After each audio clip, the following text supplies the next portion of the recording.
I was 26 when my stepfather handed me a box of my things and told me I had 48 hours to leave. Not a conversation. Not a warning.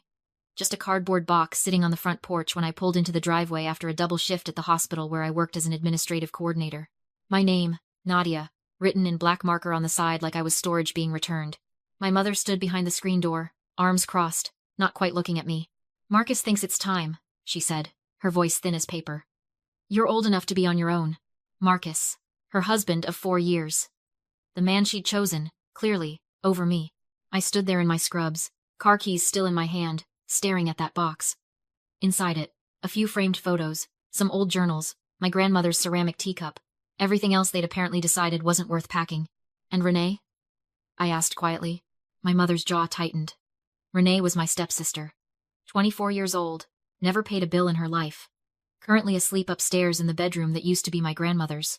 Marcus had enrolled her in a private aesthetics school that semester tuition, books, supplies, a new MacBook, so she could watch tutorials. "Renee has a plan," Mom said. So did I, actually. But apparently mine didn't count. The worst part wasn't the box. It wasn't even the 4 8-hour deadline. It was the way my mother couldn't hold my gaze. Because somewhere behind those eyes, I knew she understood exactly what was happening. She just didn't love me enough to stop it. I picked up the box and put it in my trunk. I didn't cry until I was 3 blocks away, parked under a streetlight, engine running, with nowhere to go. My grandmother, Iris, had died 2 years before. She was the one person in my family who had ever looked at me like I mattered. She used to sit with me in her kitchen every Sunday morning, pouring tea into that ceramic cup, telling me, "Nadia, baby, you've got a mind like a trap and a heart like a river. Don't let anyone small tell you what you're worth." I used to laugh at that. Now I held onto it like a rope. I called my friend Deja, who let me sleep on her couch for 6 weeks without making me feel small about it. I kept working my shifts. I ate cheap and moved carefully, tracking every dollar like it was precious, because it was. What I had going for me was this. I was good with systems. Always had been. At work, I'd quietly rebuilt the hospital's entire patient intake process. After watching it fail for 2 years, my supervisor, Dr. Chen, had noticed. She'd mentioned it once in passing. "You have an instinct for this, Nadia. Have you ever thought about consulting?" I hadn't. Not seriously. Until now. From Deja's couch, with a laptop balanced on a throw pillow, I started building, small at first, a freelance healthcare operations profile. Picking up contracts from small clinics and private practices who were drowning in inefficiency. I worked nights, weekends, any hour I could carve out. Within 3 months, I had enough recurring clients to afford a studio apartment. It was the size of a generous closet. I loved it more than any place I'd ever lived, because it was mine. For a while, I lost touch with my mother almost entirely. A birthday text here, a forwarded meme there. The silence felt protective, like keeping a window closed against cold air. Then Renee found me on Instagram. I'd started posting professional content, process flowcharts, healthcare efficiency tips, the occasional thread about operational strategy. Nothing glamorous. But somewhere along the way, it had started building an audience. 15,000 followers, then 40. People were reading, sharing, hiring me. Renee's first message was breezy. "Oh my gosh, Nadia. Is this you? You look amazing, girl. We should catch up." I read it twice, then closed the app. A week later, she messaged again. This time, less breezy. "Hey, so I'm trying to get my aesthetics studio off the ground and I'm having trouble with the business side of things. You clearly know what you're doing. Could you help me put together a business plan? I'd pay you." Obviously, LOL. Obviously, LOL. I sat with that message for 2 days. Part of me wanted to respond with pure professionalism. "Here's my rate. Here's my availability. Let's keep it transactional." Another part of me wanted to ask, "Does your father know you're reaching out to the girl he evicted?" I didn't reply. 3 days later, my mother called. "Nadia," she said, in that warm but calculated tone I'd learned to distrust. "I've been thinking about you. I miss you, baby." A pause. Renee mentioned she reached out. She really does need guidance. You know, business isn't her strength. I let the silence stretch. "It would mean a lot to me," Mom continued. "To the family. You know she looks up to you." Renee had never looked up to me. Renee had spent most of our shared adolescence ignoring me or borrowing my things without asking. "But sure, I'll think about it," I said. I didn't think about it. I hung up and went back to work. 6 months later, my consulting firm, which I'd officially registered as Clearline Operations, landed its first major health system contract. A regional hospital network needed a full intake and triage workflow overhaul across 4 facilities. It was the kind of project that kept me awake with excitement, not anxiety. I hired 2 part-time contractors. I rented actual office space, a small but real suite with my name on the door. Standing in that empty office the first morning, coffee in hand, I thought about my grandmother's kitchen, about her ceramic cup, about the way she'd say my name, like it was something worth saying. I wished she could see this. I also noticed, around this time, that the calls from my mother had gotten more frequent and more pointed. Renee's studio isn't doing well, she told me one evening. Marcus has already put in so much, and she's really trying, Nadia. She just needs someone with your kind of knowledge to help her restructure. What happened to the business plan? I asked. She mentioned hiring a consultant. A pause. Well, it's expensive. And your family. There it was. I charge my rate to everyone, I said simply. Family included. My mother's tone chilled by several degrees. That's a cold thing to say. It's a professional thing to say, I replied. There's a difference. She didn't call again for 2 months. The dinner invitation came through Marcus directly, which surprised me. A birthday celebration for my mother, the whole family together, he wrote in a text. Formal and stiff. Like he was composing an official notice. Every instinct I had said no. But something in me, that same stubborn curiosity, that made me walk back into that house years later, said go. Not because I wanted their approval anymore. I genuinely stopped wanting that somewhere around month 4 in my studio apartment. Somewhere between my second client and my first decent paycheck. I wanted to see, clearly and finally, who they'd become. The restaurant was nice. Not extraordinary, but the kind of place that tries to look expensive without fully committing. Renee was already there when I arrived, scrolling her phone, done up in a full face of makeup that probably demonstrated skills from that aesthetics program. She air-kissed me when I sat down. Nadia. Oh my God, she said. I follow your Instagram now. You're like, totally killing it. Thanks, I said. Seriously though, she continued, lowering her voice. Can we talk shop at some point? My studio has been a little slow.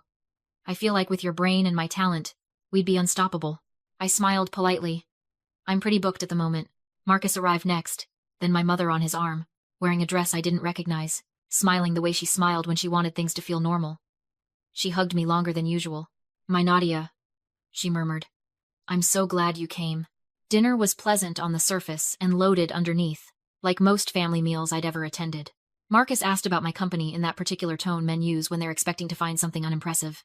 When I mentioned the hospital network contract, the table went briefly quiet. 4 facilities? He repeated. 4. I confirmed. Renee's fork scraped her plate. That's wild. You really just figured all that out yourself? I did, I said. My mother reached over and touched my hand warmly. And for one disorienting second, she looked genuinely proud. Then Marcus cleared his throat and started talking about Renee's studio. About how it had real potential. About how the right kind of support could make all the difference for a young entrepreneur. I watched my mother's expression shift back into its familiar shape, concerned. Advocating.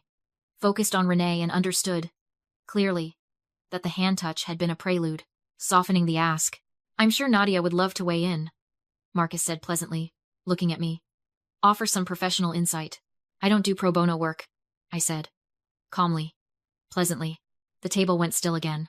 She doesn't mean it like that, my mother said quickly, laughing nervously.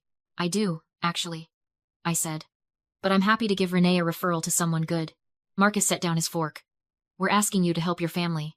You asked me to leave my family's home with 48 hours notice, I replied. With a cardboard box. No one spoke. I don't bring that up to be cruel, I continued, keeping my voice even. I bring it up because I think we've been pretending it didn't happen for a while now, and I'd rather we didn't. My mother's eyes filled. Renee stared at her salad. Marcus looked like he was calculating something. You've changed, my mother said softly. Yes, I agreed. I have. The calls resumed. Predictably, they escalated. Renee's studio was losing money. A supplier had pulled out. She'd taken a small business loan she was struggling to service. Marcus had already covered significant losses and wasn't in a position to do more. Could I possibly? Just this once. Just as a loan. Just as family. I started letting the calls go to voicemail. Then something happened that I hadn't anticipated. A colleague mentioned, during a routine business conversation, that a small commercial property she'd been eyeing in the arts district had recently been acquired by a holding company connected to a larger portfolio firm. She'd wanted the ground floor retail space for a client. I recognized the address. It was Renee's studio. The building where Renee had been renting, where she'd built her whole fragile dream, where Marcus had poured money into her signage and fixtures and a custom aesthetic fit-out was now owned, through 2 layers of LLC, by a property group I'd quietly invested in 8 months ago as part of a small commercial real estate portfolio. I hadn't known. Not at first, but I knew now. I sat with that information for a long time. Long enough to drink an entire pot of tea and watch the sun go all the way down. Then I called my lawyer, not to do anything with it yet. Just to understand what, legally, my options were. Just to know the shape of the thing I was holding. Renee found out about the ownership connection through her landlord before I said a word. She showed up at my office, unannounced, shaking. "You own my building," she said. "Not a question." "A share of it," I said carefully. "Through a portfolio firm." "Did you know?" she demanded. I met her eyes. "Not when I invested. I found out recently." She sank into the chair across from my desk. For the first time in my memory, Renee looked like a person. Not a performance. Not a golden child playing her role. Just a tired, frightened 26-year-old whose safety net had quietly shredded. "What are you going to do?" she whispered. I was quiet for a moment. "Your lease terms stay the same," I said finally. "I'm not raising your rent or pushing you out." She stared at me. "Why?" "Because I'm not them," I said. "That's why." She didn't say anything for a while. When she finally spoke, her voice was unsteady. "I know I never treated you fairly. I know I let them do it.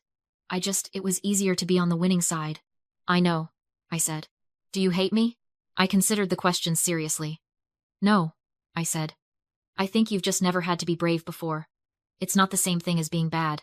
She wiped her eyes. We didn't hug. We weren't there yet. But we sat in that office together for another hour, and for the first time in our lives, we actually talked. My mother called me the following Sunday morning. Early, before I'd had my coffee. "Renee told me what you did," she said. "About the lease."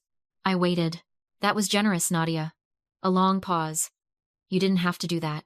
"I know," I said. Another pause. "I've been thinking a lot. About everything. About how things went when you left." Her voice cracked slightly. "I don't think I handled it right. I don't think I handled a lot of things right." I sat down on my balcony with my coffee mug, watching the early light come over the rooftops. "I know you've built something incredible," she continued. "I know you did it without us. Without me." A sound that might have been a stifled cry. "I'm proud of you. I know that might not mean much now. But I am." I thought about my grandmother's kitchen. About the ceramic cup. About the way Iris used to look at me like I was already everything I needed to be. "It means something," I said quietly. "It's just not enough to undo everything by itself. That takes time." "I know," she said. "Then let's take time," I said. There was no grand reconciliation. No dramatic scene where everyone cried and forgave and promised to be different. Real life doesn't work that way. And I'd long stopped needing it to. What there was, a slow, careful, conditional rebuilding. Monthly dinners, eventually. Honest conversations, sometimes uncomfortable ones. My mother learning to see me as a person, rather than a supporting role in Renee's story. Marcus remaining guarded and somewhat humbled, which was the best I could hope for from him. Renee stabilized her studio. She was actually talented. I'd always known that, even when I resented her. With some operational guidance she finally accepted from me on actual professional terms, she found her footing. She started paying her own lease on time. She never fully became my sister in the deep sense. But she became something real. And that was more than we'd had before. Clearline Operations grew into a mid-sized firm with 8 full-time employees and clients across 3 states. I spoke at a healthcare innovation summit that spring. I bought a condo with high ceilings and a window that looked directly east, so the first thing I saw every morning was sunlight. I kept my grandmother's ceramic cup on the kitchen shelf where I could see it every day. Some people spend their whole lives waiting for the people who failed them to finally come through. Waiting for an apology that arrives in exactly the right shape. A recognition perfectly worded. A love that finally looks the way they always needed it to look. I stopped waiting. Not because I stopped caring, but because I finally understood something my grandmother had tried to tell me all those years ago over tea in her kitchen. The most powerful thing you can do for yourself isn't revenge. It isn't even forgiveness, exactly. It's deciding clearly, quietly, without performance or announcement that your life is going to be built on what you create, not on what other people were too small to give you. I decided that, and everything that came after was mine.